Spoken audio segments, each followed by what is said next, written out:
रात का अंधेरा छाया हुआ था। आकाश में तारे टिमटिमा रहे थे। समय लगभग 11:30 बजे का था। राधा बहुत तेजी से अपने घर की तरफ कदम बढ़ाते हुए आगे बढ़ रही थी। उसके कान के बगल से हवाओं का झोंका ऐसे ही निकल रहा था जैसे कोई शैतानी ताकते उसके इर्द गिर्द अपना बसेरा डाल रखा है। वो घबराई हुई तेजी से अपने घर की तरफ बढ़ रही थी।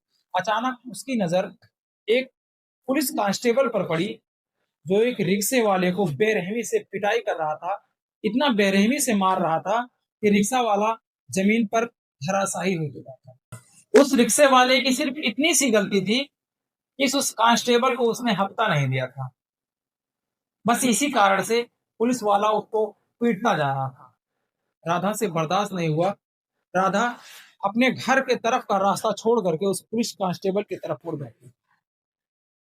पुलिस कांस्टेबल के पीछे जाकर खड़ी होकर राधा सिर्फ एक ही आवाज निकालती है, बस बहुत हो गया। पुलिस वाला क्रोधित होकर के पीछे राधा की तरफ देखता है और गुस्से में आकर ये कहता है कि तुम कौन होते हो मेरे काम में अड़चन डालने वाले।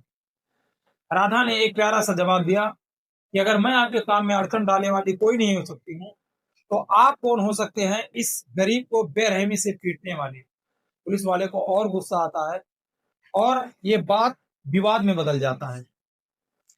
दोनों के बीच में तकरार छिड़ जाता है। बहस में आकर के पुलिस वाला राधा के ऊपर हाथ छोड़ देता है।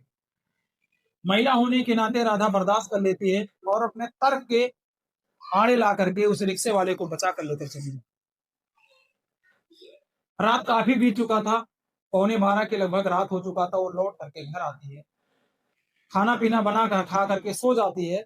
सुबह जैसे ही 8 बजता है, उसके घर के सामने पता क्या चलता है कि पुलिस की एक गाड़ी आकर खड़ी होती है, जिसमें से 4-5 महिला कांस्टेबल और 4-5 जेंट्स कांस्टेबल उतरते हैं और राधा को उसके मुहारे पर खड़े होकर के बुलाना चालू कर।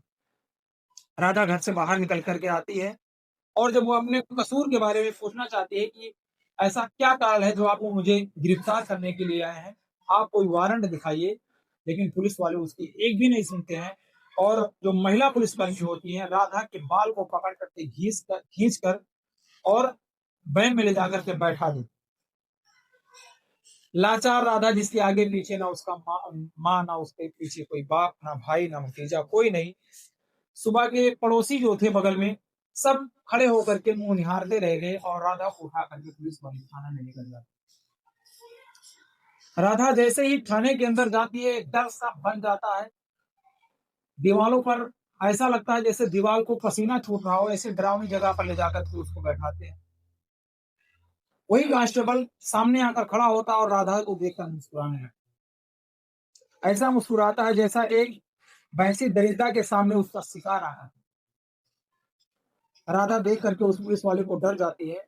उसके चेहरे से पसीना टपकने लगता है और पैर में थोड़ा सा तपतपाहट आने लगता है।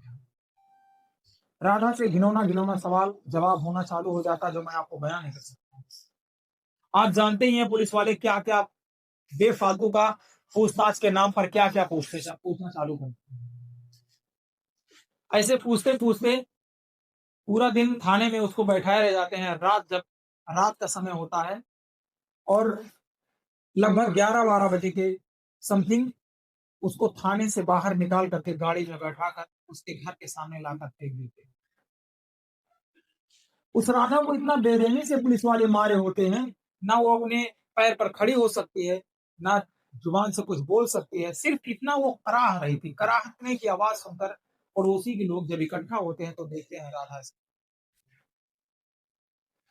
दूसरे दिन के न्यूज में ये आता है कि जिस एक रिक्शे वाला जो इस रोड पर हमेशा रिक्शा चलाया करता था, उसका लाश जो है एक पुल के नीचे पाया गया। पुलिस वालों ने न्यूज चलाया। एक्सीडेंट में ये रिक्शा लेकर जा रहा था, कुछ गाड़ी वाला इसको ठोकर मार दिया या नशे के हालत में ये गिर गया, कुछ पुष्टि नहीं किया जा सकता है। जबकि उसके पीठ पर बेंत के निशान पड़े हुए थे और ये बेंत के निशान चीख चीख कर चिल्ला चिल्ला कर ये बता रही थी कि उसका कोई एक्सीडेंट नहीं हुआ है, वो नशे की हालत में खाई में नहीं गिरा है। उसको पुलिस वाले बेरहमी से मार मार करके उसको मार कर फेंक। मैं आपसे ये पूछना चाहता हूँ कि क्या मेरे देश का कानून इसी तर्क पर चलेगा? क्या उनसे कोई सवाल जवाब नहीं किया जा सकता है जो कानून के रखवाले हैं?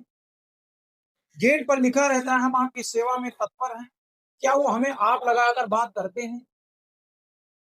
कमेंट बॉक्स में आप जरूर बताइए। जय हिंद, धन्यवाद।